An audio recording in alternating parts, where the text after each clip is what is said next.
ছাপড়ি? কোন ছাপড়ি বলিস কি? এই অত্র এলাকায় আমাদের থেকে বড় ছাপড়ি আর কেউ আছে? তুই তো ইজ্জতের তেজ মেরে দিলি, এখন আর এসব ছাপিরিগিরি করা যাবে না। আর ওই চেয়ারম্যান বাপের মাইরে বাপ, ও তো এখন পলাতক। এই জন্যই তো কারোর পিছনে কাটে দিতে পারতেছি নে, গার ভিতরে চুল করছে। চুল করলে মলম কিনে এসে লাগা ভাই, তারপরেও কারোর পিছনে লাগিস নে।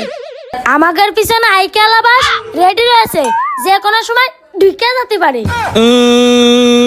ভাগ্নে, আমার সেই চশমার ভিত্তি এখন হইলো না। আরে তোমার ওই নাকে কান্দা থামাও, তোমার ওই চশমা নিয়ে আমরা আছি পেশারে।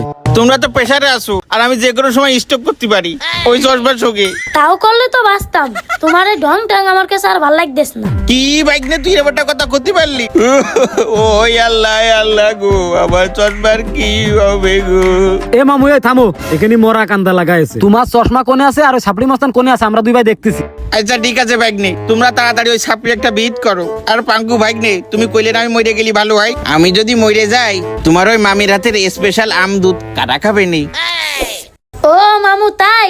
স্পেশাল আম দুধ তো আমরা ছোটবেলাতেই খাতে চাই।